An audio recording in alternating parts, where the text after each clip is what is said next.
GM, should we buy or sell Solana? We are going to discuss this in the video. First thing first, so you know it, Solana has been really not doing much since 6 months, but not going down, showing quite some strength, So this was for me not a distribution phase, but more like an accumulation phase. So that's the thing we really worked on, is like trying to find out the proper price to add more exposure and sometimes to take a bit of profit, But Solana is so strong the last, I would say, 10 days, I would say. Way stronger than Ethereum, stronger than Bitcoin, and stronger than most altcoins. It's showing incredible strength. It's Solana is the winner of this cycle. We called it below $20. We're still super bullish on it, and we're still monitoring the ecosystem very closely. And with like all the meme coin mania we had, the traction is like crazy in terms of like on-chain metrics. Everything is to the roof. Like you have some on-chain metrics that are crazy, like Solana dexes do more volume than all the EVM chain, more activity than more active users than all the EVM chain and everything. So it's like, it's mad, honestly, when you see the metrics, you're like, what? So I think it will last. But now, when do we sell and when do we buy more Solana? So, as you know, in the French private club, we have something like that, leaking some alpha here, where basically we had the two like buy orders and then two sell orders, and it's a quarter of your folio is on Solana when your risk profile is averse, according to us, not a financial advice, just our opinion with all our analysts and guys who are following the market, So we hit like these two like buy orders. So we are in profit.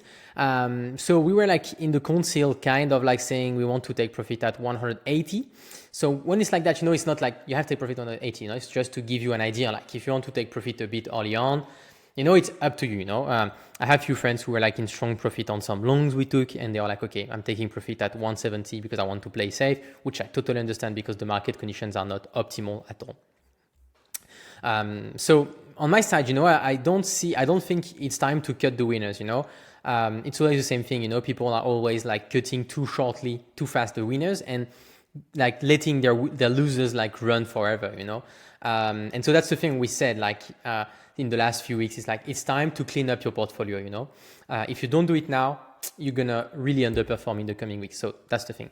So this is up to you here, but that gives kind of like an idea. But I think like if Solana goes back to 150, 150, 140, I will probably add some spots or like add on like our solutions to get like kind of like a passive exposure that I don't want to manage, just to add more, And that's the thing I have done since I would say like April, kind of, is like trying to time when like we have some really blood in the street on Solana, adding more on our like kind of like solutions, just to like get more exposure over the long term.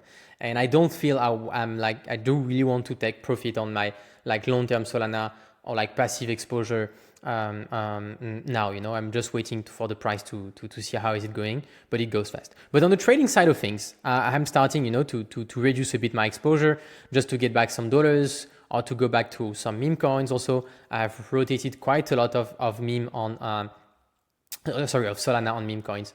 I got a big win, perhaps some of you followed it, which was very interesting.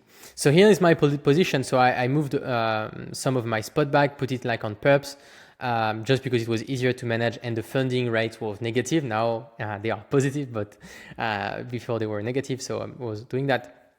So you can see I have some orders posted.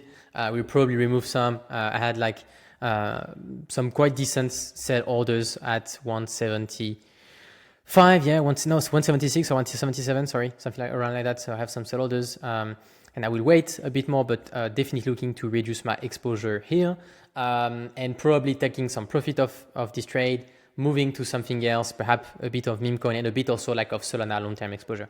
That's the thing I really like to do, is like when I have some big trades, big wins, trying to get some more longer term exposure like on an asset or like diversify VC investing, stuff like that, Q42 is the place to go. And I would say to end up on another note, regarding Solana. So we're just here to give you a few ideas on how to manage your risk depending on where you want to add, when you want to add, but always never FOMO, I see too much FOMO like now, people like are moving, rotating or doing crazy move. It's not how I think you make it in crypto. It's like by being patient, figuring out the proper entry, then moving, because the swings are so hard that then you can really just lose like 10-20% dumbly, you know, just because you are in FOMO or FOD mode. So I had like this guy on Twitter saying that Sol ETH was going to make an all-time high. And my kind of like prediction, but I thought it was going to take like way longer than it actually took, was like on the Sol Ethereum pair to have like this clean breakout and like kind of like a 20% trade, 20% overperformance of like Solana to ETH. And the thing played like quite fast. Like I was expecting like it would last like until like end November, December to have this trade, but actually we're almost close to like having the whole swing, you know. And that's pretty insane, you know. But, so of course Ethereum is really underperforming, but that definitely showcases the power like of Solana and like how strong it is. But always remember that you don't make money by FOMOing and buying Solana at $170. Many guys on Twitter will tell you it's the way to go. Definitely not the way to go, even if you are doing some trading or some swing trading. So not shorting Solana here, making sure you manage your risk properly, but was just a short video about Solana just to make things clear and for you to help you avoid FOMO.